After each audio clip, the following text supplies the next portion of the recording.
there, everyone, and welcome to the Final Bar. It's Tuesday, June 18th, and I'm your host, Dave Keller. I'm the Chief Market Strategist here at Stockcharts.com in a cloudy Redmond, Washington. Thanks for joining me after the close every trading day as we make sense of these markets using the Stockcharts platform, using the best practices of technical analysis. Interesting day today. The major averages flat to slightly higher. The NASDAQ and the Dow are essentially flat.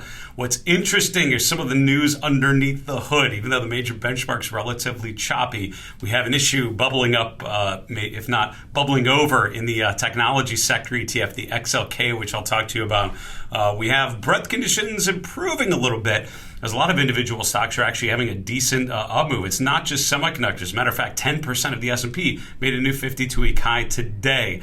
A lot of stocks breaking down at the same time, though. So let's look at the charts and see how things played out as we get right to our market recap. Looking at the major averages, you can see the S&P 500 finishing about 0.25% higher, closing around 54.90, just slightly below there. So not quite getting a close above 5,500, but we're a hair's breadth away from that new milestone. The NASDAQ and the Dow essentially flat for the day. Mid caps, small caps as well. Mid caps were actually the best performing out of these major U.S. equity ETFs, and the VIX dropping a little bit, actually still around a 12 handle at 12.3. So low volatility, and again, as defined by the S&P index market, index options market, that is, volatility remains fairly muted. This is a long and strong, slow and steady gaining environment, according to the VIX. The dollar flat for the day. Interest rates actually came off as bond prices rallied. So while stocks were relatively stable in terms of the major benchmarks, the TLT was up almost a full percent. Rates came down. The 10-year yield now just about 4.2%. 5-year yield around 4.25%. Long bond yield around 4.35%. Dollar, not much change from yesterday. So, one of those big risks to a market like this is having a slow and steady gain will be a rising dollar, but you're really not seeing that. The dollar is actually remaining relatively stable. No big change there. Commodities overall all in the green. Looking at the commodity section of the market overview on your dashboard, the DBC, which is a broad commodity ETF, up 0.8%. Gold and silver prices higher, copper prices, crude oil prices actually doing quite well. Energy, one of the top performing sectors today, which not many days in recent history I can say that here on the Final Bar. Bitcoin, Ether, and the rest of the top 10 coins that we track on our platform all in the red. You can see Bitcoin currently just below 65,000. Ether prices just below 3470, we'll call it. Both of those are down from yesterday. Some of these down a decent amount, and overall the trend has been slightly negative. We'll get to a chart of Bitcoin here, time providing, as we continue on with our market recap. Looking at the 11 S&P sectors, not a lot of growthy stuff at the top of the list today. Financials up 0.6%, industrials 0.5%, energy 0.4%. Those are your top three performing sectors. So it's more value leadership than growth leadership on this particular day. Communication services, a rare moment at the bottom of the leaderboard, actually down 0.6%. Consumer discretionary, the XLY, was down about 0.4%. Materials slightly below zero. So 3 out of the 11 S&P sectors actually went lower through the course of the day today. Looking at the growth leadership, you can see Nvidia up another 3.5%. Nvidia now overtaking Microsoft as the largest company by market cap, and now the should be the biggest weight in the S&P. It is messing with the weightings in the XLK, which I'll address here in a moment. Netflix was up about 1.5%. On the downside, you can see Meta, Tesla, Alphabet all down about 1.25% to 1.5%. We'll look at a chart of the S&P 500, and essentially what you'll see is that because of the strength in those biggest names, our benchmarks just keep moving higher. So with Nvidia, now your largest stock in the U.S., and continue to push to the upside, that's enough to fuel the S&P to additional gains. And to be clear, right, it wasn't just those types of, wasn't just semiconductors going higher today. Financials are your top performing sector, so plenty of sectors actually getting it done today. S&P with a new intraday high, a new closing high, not quite above 5,500, but certainly showing some strength there. So what do you do in this kind of environment? So if you don't have a trend following hat, I would encourage you to dust it off and pop it on, because in this sort of environment, this is one of those kind of long and strong up and to the right kind of trends. When the market of any sort, right, any chart you're looking at is making higher highs and higher lows, the primary trend is positive, right? On whatever time frame is important to you. For me, it's looking at, the last 2 years of data when I'm generally analyzing a stock or ETF for the first time. And so I literally just look at the chart. What's the primary trend? What do my eyes tell me about the pace and the trajectory of this move? And we're clearly making higher highs. We're clearly making higher lows. Now, most recently, we had that gap last week. That was on Wednesday, on Fed Day, when we had the CPI data before the open. We had the Fed in the afternoon. Came off a little bit in going into the close, if I remember right. But overall, decent upswing and a gap higher that we have not closed yet. So your new short-term floor, and this is a tactical level of support, in my opinion, is around 5,400. And I think yesterday on the show, I actually put this shaded area in there. Shaded areas for me are kind of support and resistance zones. This is the main way I like to think about a support and resistance level. I don't think you can think of it as a precise level, but more a general range. And long-time Stockcharts contributor Arthur Hill turned me on to that years ago when I was trying to learn the Stockcharts platform. I saw some of the stuff that he did where he published charts using these ranges. And by the way that you put those on your chart, if you're not familiar, you want to use, instead of the trendline tools, which are great for certain things, you want to use the rectangle tool. So if you're trying to pick a particular level, you basically make your rectangle and then pick one of the lighter shades, or just take this little guy and make it a little more transparent. That'll give you that shaded area. So I have some of these common shaded colors that I like to use, just a lighter shading for a support and resistance zone. So what this tells you, and I think why this is helpful, is if you would start to see a rotation lower, which we're not seeing today, but at some point the market will stop going up. You can quote me on that. And when it does, that's when you start to look lower to see where some of these levels may be. And things I'm looking for are trend lines off of the major lows, currently around 5,300. When I look at the October low, the April low, the May low, the late May low, all of that creates this trend line with that particular trajectory.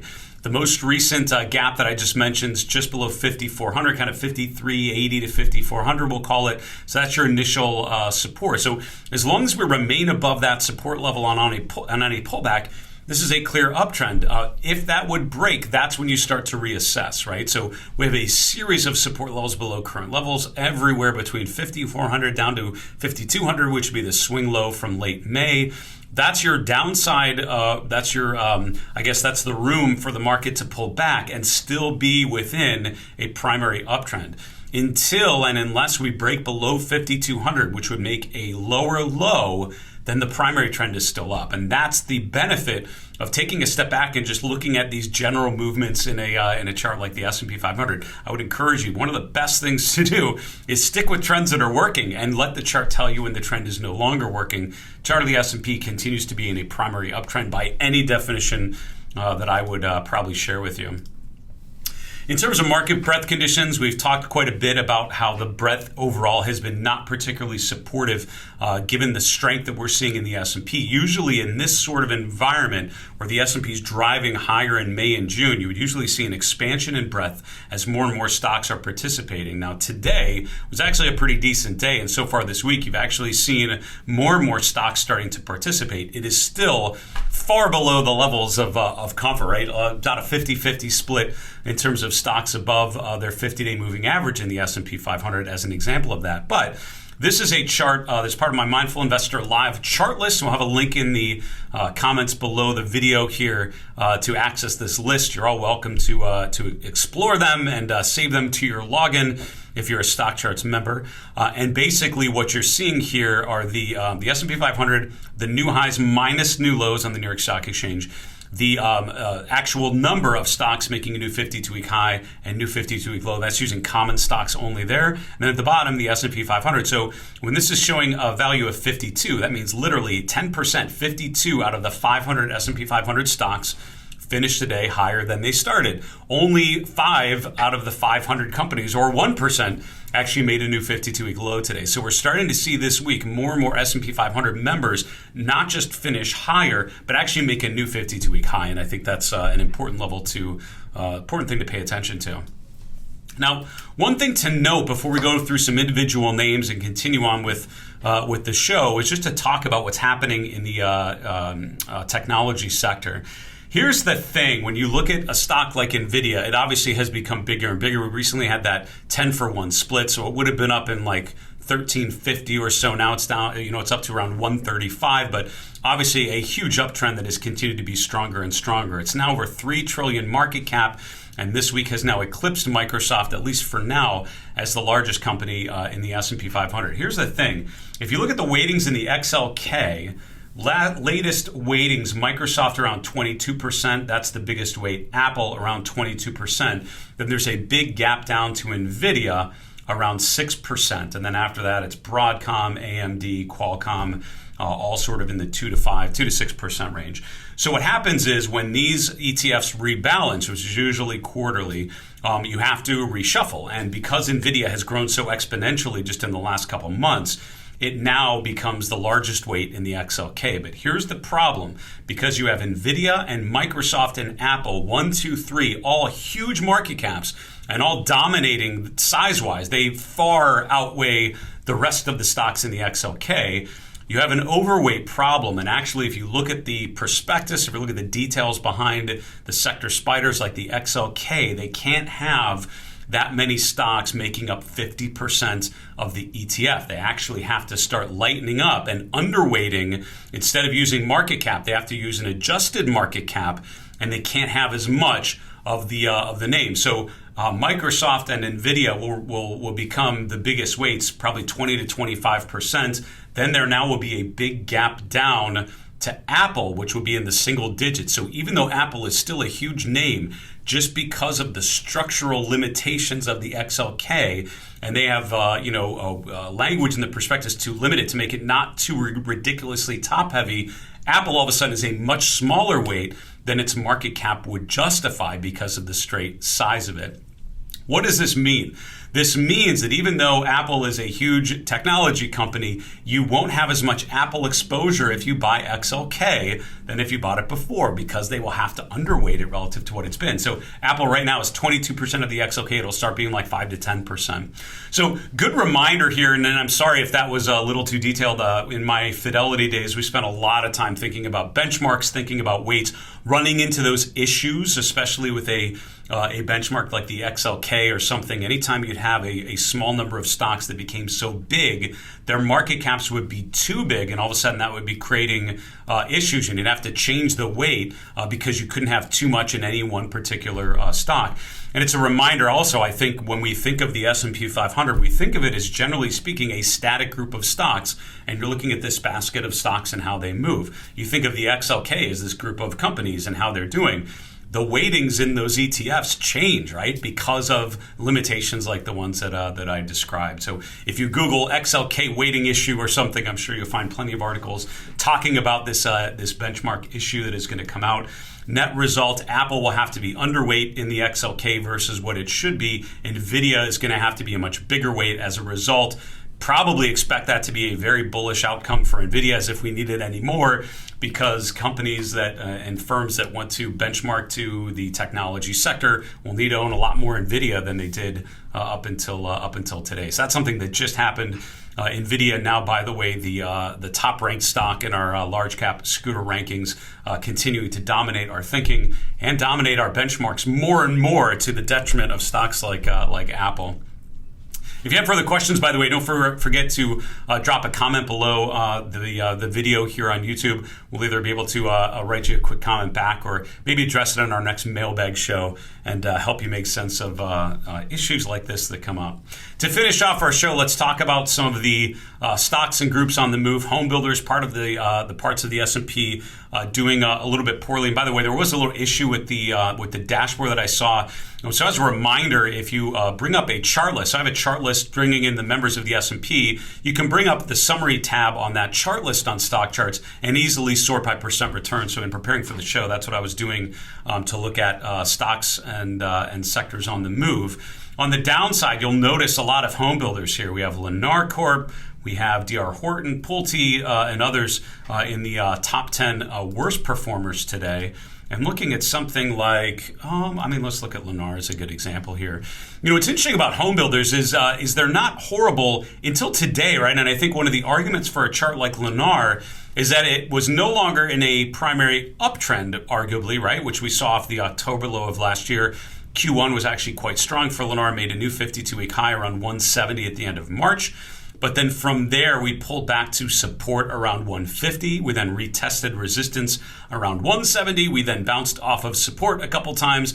And then today we're breaking down another 5% today. So home builders across the board have come off today. Now, what concerns me about the chart of Lennar today is that now takes us below support, right? It's encouraging when a stock is able to bounce off of support. It's encouraging when the RSI bounces off of a 40 level, because that means overall, the overall structure remains quite bullish. But when we break below 150, that can be a concern, and break below support. When the RSI breaks below 40, as it did today, when the relative performance breaks down, showing that the stock is underperforming. All of those things, I think, raise more questions and certainly some concern. So I would say with that breakdown, you're looking down to the 200-day moving average. By the way, I did a webcast earlier today on Fibonacci retracements. This is one of those examples we talked about. It's a really good time to use Fibonacci retracements. So maybe take the October low and the March high and look for some additional support levels potentially there. And what I mean there is go to a Fibonacci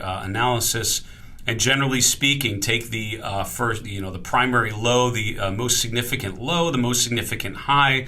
That gives us an initial downside target, the 38.2% level, not too far below current levels, right around 145. So here we have 145 as the 38.2% retracement level. We have the 200-day moving average almost right at that level. So we're right at a potential level of support, which means if that holds, super encouraging. If that fails, though, you go down to the next Fibonacci level, which for me would be down here around 128 to 130. That would line up with the November peak and also the July peak from last year. So it might be an interesting time to use that Fibonacci framework that we talked about in our webcast earlier today. The ITB and a lot of the other home builders look very, very similar. Some of these have broken down. With the ITB, I'm looking at $100 a share, which is always tends to be an important level. Now, what would tell you that this downtrend is over and that we might want to turn a little more optimistic? So for me, it's two things, right? Number one, you start to draw trend lines like this, taking the major highs, and you wait for that trend line to break. We're now below the 50-day moving average. Can we get back above the 50-day? Do we find support and actually start to bounce off of support, make a higher low? So obviously, Lennar not doing that. ITB, is that able to find a support level? For now, I'm not getting that feel, and I'm getting more of a confirmed downtrend in the home builder space. So lower highs, lower lows is not bullish. That's actually a bearish move for sure. Ball Corp is another one that's breaking down. This is a materials stock rotating lower, and today down over 6%. It's one of the worst performers in the S&P today. What concerns me about this chart is look at how everything has changed in the last 2 to 4 weeks, we'll call it, right? Off of an October low, a nice run into December, a pullback to make a higher low around 54, and then a nice rally, another test of the 50-day, which happened a number of times.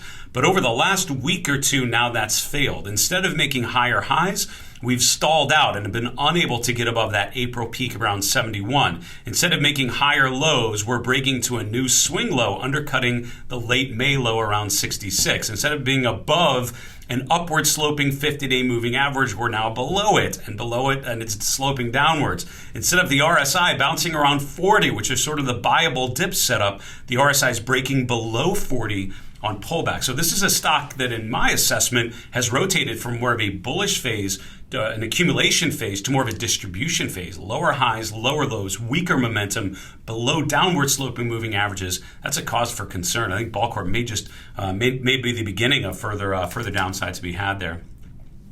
Centene CNC is a healthcare provider stock, and again, you're seeing a consistent pattern with things like home builders, with Ball, and with CNC, where you had an accumulation phase off of a fall low, but then we stabilized and we sort of hit resistance. And in this case, $80 a share was the peak in January, really in February. And then in May, we didn't even get up to 80. We made it to around 79 before rotating lower. Now we are undercutting moving average support. Now we're breaking below the April lows, around $70 a share.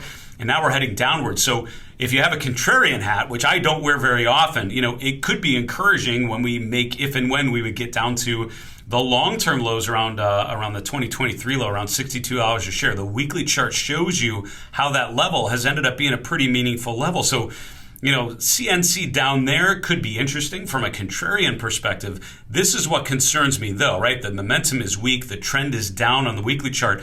Look for a buy signal like that on the weekly PPO, which would tell you that maybe a bottom is in place. Not happening today. CNC still in a primary downtrend according to that. So what's working? Semiconductors are doing just great. Nvidia and other semis having a decent day yet again, continuing to dominate, I think, investors' thinking. Charts like Trane Technologies, which I don't remember if this was in our top charts to watch for June, but it certainly has been in previous monthly videos that I've done with Grace and Rose here at Stockcharts.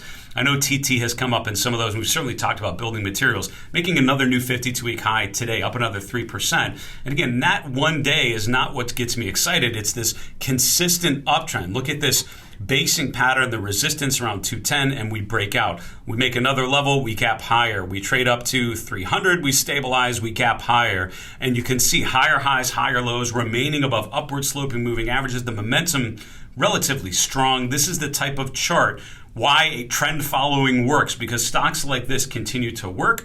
The trend continues to evolve. You follow that as long as possible. Let the chart tell you when that trend is no longer in place. I would say for now, it certainly appears to be. In terms of other actionable ideas, two other things that pop up to mind. EXR is extra space storage. This is actually in the REIT space.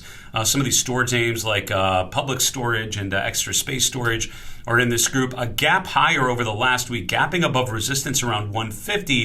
And we have sort of a gap and run pattern where you gap higher and then you see additional buyers coming in. I'm watching this resistance here, and I would tell you on a stock like EXR with a big dividend, I would put the underscore before it, which means you're taking the dividends out. Just looking at the pure price action, 165 is your resistance, kind of just above our current level. I like the setup. I think it's a decent bet here, given the strength in the short term. Getting above 165 would really complete that rotation to a clear primary trend to the upside, which I think could be interesting.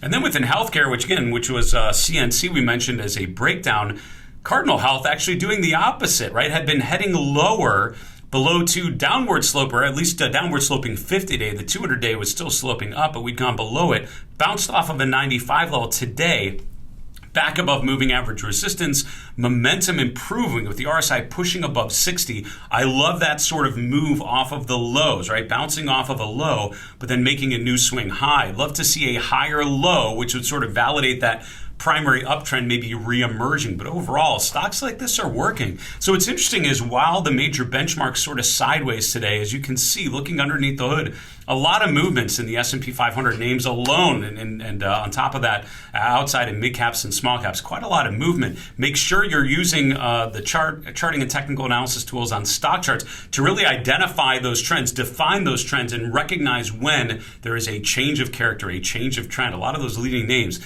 continuing to be strong. That's it for today's show, folks. For Stockcharts here in Redmond, Washington, I'm Dave Keller. Be well, stay safe, have a good night.